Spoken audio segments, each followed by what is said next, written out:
اللہ الرحمن الرحیم۔ عزیز طلباء، آپ حضرات اپنی زندگی کا اوائل ابتدا وہ طلب علم کے اندر خرچ کر رہے ہیں، اور یہ بہت بڑی سعادت ہے کہ آدمی علم کی جستجو، اور علم کی جو جستجو ہوتی ہے یہ انسان کی ترقی کا ضامن ہے۔ اور آپ جانتے ہیں کہ جو انسان اور باقی چیزوں میں فرق ہوتا ہے وہ علم ہی کی وجہ ہے۔ علم کے ذریعے سے انسان انسانیت کی طرف آتا ہے، اور اگر علم نہ ہو تو پھر انسان ایسی حرکتیں کرتا ہے جو جانوروں والی۔ تو جانور اور انسانیت میں امتیاز جو ہے وہ علم کی دولت سے۔ اور پھر ہم مسلمان ہیں، میرے اور آپ کے دین کا آغاز وہ علم سے ہوا۔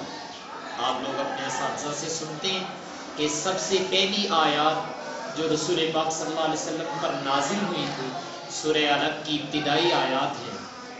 ان آیات کا اگر آپ پہلا لفظ پڑھتے ہیں قرآن پاک میں، وہ لفظ اقرا، اقرا بسم ربک الذی خلق، اور عربی کے اندر اقرا کا معنی ہوتا ہے پڑھیے۔ تو گویا یوں کہیے کہ ہمارے دین کا سب سے پہلا حکم آپ صلی اللہ علیہ وسلم پر سب سے پہلی وحی جو نازل ہوئی وہ تعلیم کے متعلق ہے، یہ تعلیم عام۔ تو یہ میرے اور آپ کے دین کی بنیاد ہے۔ اس لیے ہمیں، میں نے کہا، تعلیم کو عام بھی کرنا ہے، اور تعلیم کا ایک شوق ہونا چاہیے۔ ایک ہوتا ہے بامر مجبوری کہ ماں باپ نے بھیج دیا اس لیے ہم آ گئے پڑھنے کے لیے، اور ایک یہ ہوتا ہے کہ نہیں، جستجو ہوتی ہے کہ مجھے اپنی تعلیم کو آگے رکھنا۔ آپ اگر مختلف لوگوں کی ہسٹری اٹھا کے دیکھیں تو آپ کو تعلیم کے لیے عجیب و غریب لوگوں کا شوق ملے گا کہ کیسے کیسے انداز سے۔ اب تو اللہ کا شکر ہے پاکستان میں ذرائع ہیں، بہت کچھ ہے، لیکن آپ تھوڑا سا پیچھے جائیں پاکستان بننے یا اس سے پہلے کی صورتحال میں، تو جنہوں نے بھی تعلیم حاصل کی انہوں نے بہت کٹھن مجاہدے کے ساتھ تکالیف برداشت کر کے حاصل کی۔ لیکن ایک بات آپ سے کہوں گا، وہ یہ کہ اگر شوق ہو انسان کے دل دماغ میں تو شوق کے بعد ساری تکلیفیں ہلکی ہو جائے، لیکن اگر شوق نہ ہو تو پھر آسانی سے ملنے والی چیز بھی مشکل ہو۔ تو بیٹو، آپ سے ہماری درخواست یہ ہے کہ آپ لوگ ماشاءاللہ پڑھ رہے ہیں تو پڑھنا شوق سے، جیسے آپ گیم کرتے ہیں۔ میں طلبا کو مثال دے کے کہا کرتا ہوں، عصر کے بعد آپ لوگ گیم کرتے ہیں، تو عصر جب آپ گیم کر رہے ہوتے ہیں تو وقت کا گزرنے کا پتہ نہیں چلتا ہے۔ جیسے ہی سورج غروب ہوتا ہے تو اگر آپ کھیل رہے ہیں اور آپ کی باری ابھی رہتی ہے، یا آپ نے کوئی گول کرنا ہے، یا جو بھی گیم آپ کر رہے ہیں، تو دل یہ چاہتا کہ تھوڑی دیر سورج رک جائے تاکہ یہ ذرا گیم مکمل ہو۔ یہ کیوں دل چاہتا ہے؟ اس لیے کہ آپ شوق سے، جو چیز شوق سے لگا ہوا ہوتا ہے اس میں وقت کے گزرنے کا پتہ نہیں چلا کرتا ہے۔ لیکن بیٹو، اگر شوق نہ ہو تو آدمی بار بار گھڑی دیکھا کرتا ہے کہ پیریڈ شاید آج لمبا ہو گیا، ٹیچر نے کچھ زیادہ ہی پڑھا دیا ہے۔ اس کا مطلب یہ کہ شوق نہیں ہے، طبیعت مرجھائی ہوئی ہے۔ تو علم یہ کبھی بھی شوق کے بغیر نہیں ہے۔ دیکھو، دنیا کے سارے کام اور ذرائع سے کروائے جا سکتے ہیں، لیکن علم جو ہے وہ ڈنڈے کے زور پر نہیں منتقل کیا جا سکتا، وہ تو دماغ میں لینا ہے، اور دماغ ہمیشہ اس وقت چلا کرتا ہے۔ آپ بتائیں، میں ایک مثال دے کے عرض کرتا ہوں، آپ کو سبق یاد نہیں ہے یا تھوڑا سا سبق یاد ہے، اوپر سے ٹیچر 2-4 ڈنڈے بھی لگا دے تو وہ دماغ تو اور زیادہ معاف ہو جاتا ہے، پہلے والا بھی بھول جاتا ہے۔ تو دماغ تو شوق سے چلا کرتے ہیں، دماغ ڈنڈے سے نہیں چلا کرتے ہیں۔ تو اس لیے میں نے آپ سے عرض کیا ہے کہ آپ اپنے وقت کو غنیمت سمجھیں، اور جو موقع آپ کے پاس ہے وہ پورے شوق کے ساتھ پڑھنا چاہیے۔ اور شوق کا اظہار جو ہوتا ہے وہ آدمی کے عمل سے، کردار سے، اس کو دیکھنے سے پتہ چل جایا کرتا ہے کہ صاحب اس کے دل میں کتنا شوق ہے اور کس محبت سے یہ اپنی تعلیم کے اندر لگا ہوا ہے۔ تو اگر آپ لوگ بھی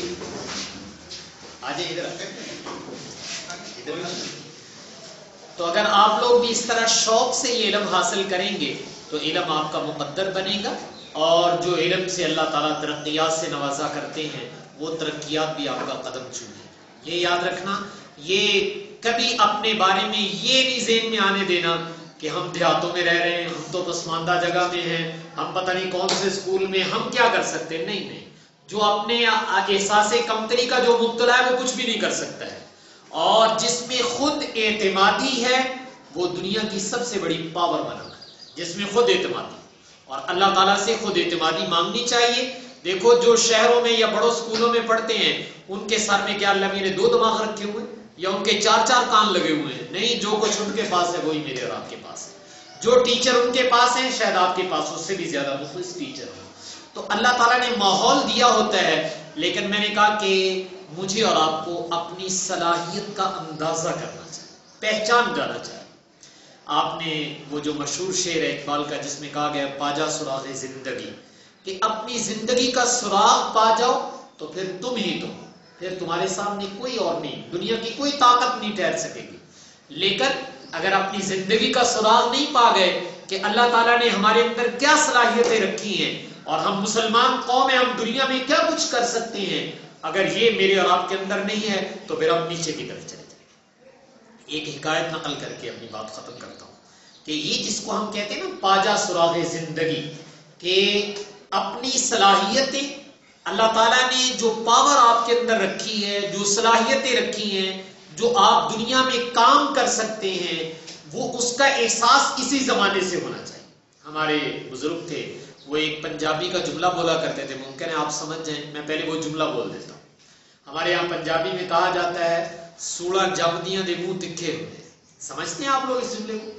محاورات کو سمجھنا چاہیے. میں تو اپنے طلبا سے اکثر کہا کرتا ہوں کہ میاں جو ہمارے پنجابی کے محاورات ہیں ہم لوگ سب بھول بال گئے، پنجابی بھی بول گئے، محاورات بھی بول گئے، اور انگریزی بھی نہیں آ رہی، کچھ بھی نہیں، نہ تیتر نہ بٹیر کچھ بھی نہیں رہے. تو یہ جملہ، یہ محاورہ ہے، ہمارے گھروں میں بولا جاتا تھا. اچھے لوگ بولتے تھے کہ سوڑا جمدیاں دے منہ تکھے ہوتے. اچھا سولتے سمجھتے ہو، کانٹے کو سول کہتے ہیں بیٹا، یہ بول کے کانٹے ہوتے، ککر منہ کنڈے لگ رہے ہیں نا تو کانٹے کو کہتے سول.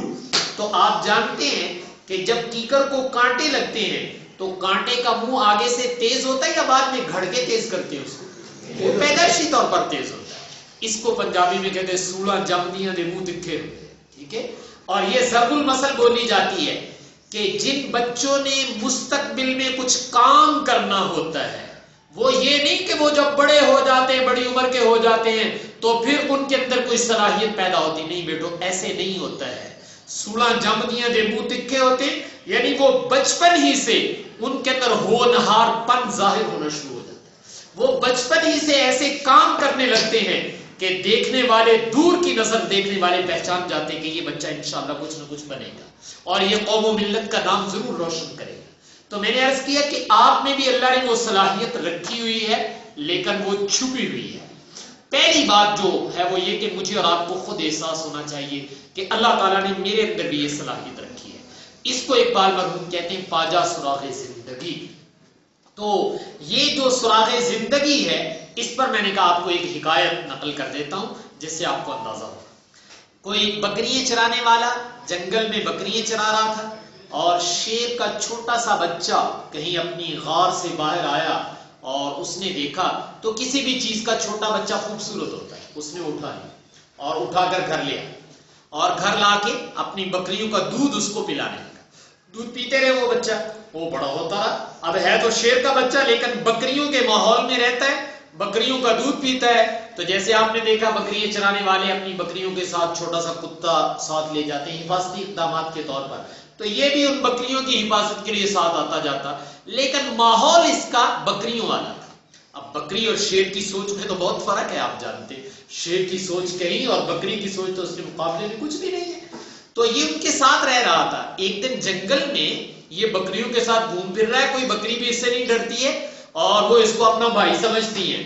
تو ایک شیر نے دیکھا کہ ہماری جنس، ہمارا بچہ ہے اور بکریوں کے ساتھ گھوم پھر رہا ہے اور کوئی بکری اس سے ڈر نہیں. اس کو بڑی حیرانگی ہوئی. وہ آیا اور اس نے آ کر اس کو دبوچا، اپنے منہ میں لیا اور پکڑ کر کھینچ کے لے گیا اور لے جا کر اس کو جنگل میں کہتا ہے کہ تم شیر ہو، تم شیر کے بچے ہو. تو وہ چونکہ بکریوں کے ماحول میں رہا تھا جس کو آپ ذہنی پستی بیٹے کہتے ہیں، احساس کمتری کہتے ہیں، تو وہ آگے سے کہتا نہیں میں تو بکری ہوں، میں بکریوں کے ساتھ ساری زندگی میں نے گزاری، میں تو بکری ہوں. اس نے کہا نہیں تم شیر ہو. اس نے کہا نہیں میں تو بکری ہوں. اس نے کہا شاید ایسے نہ سمجھ میں آئے. وہ ایک پانی کے تالاب پہ اس کو لے گیا جہاں صاف ستھرا پانی تھا، پانی میں عکس نظر آتا ہے.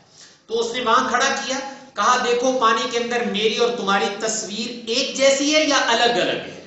اس نے کہا تصویر تو ایک جیسی ہے، جیسے آپ کی تصویر ہے ایسے میری تصویر ہے. تو اس نے کہا تم شیر ہو، تمہیں کس نے کہہ دیا تم بکری ہو؟ تم تو ہماری جنس ہو، لہٰذا تم شیروں والے کام کیا کرو. اور پھر اس نے شیروں کی طرح جست لگانا، چھلانگے لگانا اور شیروں کی طرح آواز نکالنا، جو شیر کا کردار ہوتا ہے وہ اپنے بچے کو سکھایا. جب اس نے پورا سکھا لیا، وہ ٹرینڈ ہو گیا، اس کو بھی یہ یقین ہو گیا پاجا سراغ زندگی کہ واقعی اللہ نے مجھے شیر بنایا ہے، میں بکری تو نہیں ہوں. تو یہ جب اس کے ذہن میں یہ احساس پیدا ہو گیا، اس حقیقت کا ادراک اس نے کر لیا، تو ایک عرصے کے بعد وہی بکریاں جنگل میں چرنے کے لیے آئیں. تو اس بڑے شیر نے اپنے بچے سے کہا کہ اب جاؤ اور اب جا کر شیروں والی چھلانگ لگاؤ اور شیروں والی آواز نکالو، دھاڑو، اور پھر دیکھو وہ جو تمہارے ساتھ بہنیں بن کے زندگی گزار رہی تھی ان کا کیا حشر بنتا ہے. تو یہ گیا اور اس نے وہی چھلانگ لگائی، وہی آواز نکالی، تو بکریوں میں بھگدڑ مچ گئی. وہ بھاگ رہی، کوئی ادھر کو کوئی ادھر کو، اور یہ ان کو آواز دے رہا کہ میں تو تمہارا پرانا بھائی ہوں، کدھر بھاگتی جا رہی ہو؟ لیکن کوئی بکری ٹھہرنے کا نام نہیں لیتی ہے. یہ ایک حکایت ہے جو میں نے آپ سے عرض کی ہے. تو میں نے آپ سے لفظ بولا تھا پاجا سراغ زندگی. دیکھو بیٹو، وہ شیر جب تک بکریوں کے ماحول میں تھا، احساس کمتری میں مبتلا تھا، ذہنی پستی میں مبتلا تھا، تو اس سے کوئی چیز ڈرتی نہیں تھی.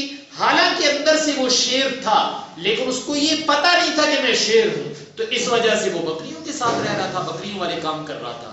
لیکن جب وہ اپنی زندگی کا سراغ پا گیا اور میں نے کہا خود اعتمادی اس کے اندر آ گئی اور اس نے یہ ٹھان لیا کہ اللہ نے مجھے شیر بنایا تو مجھے تو شیروں والے کام کرنے چاہیے. پھر وہی بکریاں اس کے سامنے بھاگنا شروع ہو گئی اور وہ جنگل کے بادشاہ کے طور پر. تو بیٹے اللہ تعالیٰ نے آپ کے اندر بھی یہ ساری صلاحیتیں رکھی ہیں، لیکن شرط صرف یہ کہ یہ صلاحیتیں بیدار ہو جائیں اور مجھے اور آپ کو پتہ چل جائے کہ اللہ تعالیٰ نے ہمارے اندر کیا کچھ رکھا ہے اور ہم کیا انقلاب امت مسلمہ میں، اپنے علاقے میں، اپنے گاؤں میں، اپنی سوسائٹی میں، اپنے ادارے میں ہم کیا کچھ کر سکتے ہیں. اگر یہ دماغ ادھر چلنا شروع ہو جائے تو میں نے کہا کہ یہ امت کے نونہال یہ انسانیت کے لیے بہت کچھ کر سکیں. لیکن آج یہ جو صلاحیتیں ہیں یہ ذرا ماند پڑی ہوئی، ان کو کوئی اجاگر نہیں کرتا ہے. تو میں آپ سے یہ کہنا چاہوں گا کہ تعلیم شوق سے بیٹو حاصل کرو اور اپنی صلاحیتیں بھی اجاگر کرو اور امت کے دیگر نوجوانوں کی صلاحیتیں بھی اجاگر کرو. اقبال مرحوم کو پڑھنا چاہیے کہ انہوں نے نوجوان کو بہت خطاب کیا ہے اور ایسا کچھ کہا ہے کہ میں نے کہا کہ سن کر آدمی حیران ہو جاتا ہے. ہمارے ایک بہت بڑے مذہبی اسکالر گزرے، ابو الحسن علی میاں ندوی، جن کو اللہ تعالیٰ نے اتنا اونچا مقام عطا فرمایا تھا کہ ان کی لکھی ہوئی تحریریں آکسفورڈ یونیورسٹی والے پڑھتے تھے. اعزازی پروفیسر کے طور پر ان کو، حالانکہ انڈیا کے رہنے والے تھے لیکن آکسفورڈ والوں نے اعزازی پروفیسر کے طور پر عہدہ دیا ہوا تھا. بہرحال وہ تو جب صلاحیت اجاگر ہوتی ہے تو دوسری قومیں امت مسلمہ کے سامنے سرنگوں ہو جایا کرتی ہیں. اصل متاع یہ میری اور آپ کی اپنی ذاتی ہے. علم یہ ہماری متاع ہے. جیسے میں نے شروع میں کہا تھا کہ میرا اور آپ کا دین تو اقرا سے شروع ہوا ہے، میرے اور آپ کے دین نے پہلا پیغام تعلیم کا دیا ہے. تو اس لیے میں نے آپ سے عرض کیا کہ انہوں نے ایک جگہ لکھا ہے کہ اقبال مرحوم کی شاعری جو تھی وہ سب اللہ تعالیٰ کی طرف سے الہام تھا. تو میں نے کہا کہ اس کو پڑھنا چاہیے اور کوشش کرو کہ اللہ تعالیٰ ہمارے سے بھی کوئی کام لے لے تاکہ ہم اپنی ملک و ملت کے لیے کوئی کام کر جائیں جو ہمارے لیے صدقہ جاریہ بھی ہو، انسانیت کے لیے فلاح بھی ہو. تو بیٹا یہ آپ کا یہ زمانہ ہے. اور جو میں نے آپ کو پنجابی کا محاورہ کیا، سوڑا جم دیا نے منہ تکھے ہوئے، اگر ابھی بھی سمجھ میں نہیں آیا تو گھر جا کر کسی معمر خاتون سے پوچھیے گا. تو پھر میں نے کہا کوشش کرو، ابھی آپ کی زندگی کا آغاز ہے تو ایسے کارنامے سر انجام دو کہ اللہ تعالیٰ جیسے جیسے تم بڑھتے جاؤ تو اللہ تعالیٰ تمہارے سے ملک و ملت کے لیے اچھے سے اچھے کام دے. تو وہ آپ کی سوچ اور آپ کی فکر، آپ کی زندگی کی چال ڈھال اور آپ کا علم، اس سے اللہ تعالیٰ آپ سے کام لیں گے. تو اس انداز سے بیٹو اگر تعلیم حاصل کرو گے تو انشاءاللہ ثم انشاءاللہ اللہ تعالیٰ آپ کا مستقبل بہت روشن کریں گے اور آپ سے میں نے کہا کامیابی آپ کے قدم چومے گی اور آپ انسانیت کے رہنما بن کر زندگی گزاریں گے. اللہ تعالیٰ مجھے آپ کو عمل کرنے کی توفیق عطا فرمائے. وآخر دعوانا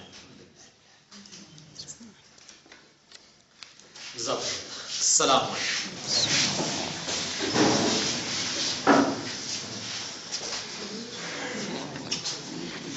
چلو سارے فیو بنا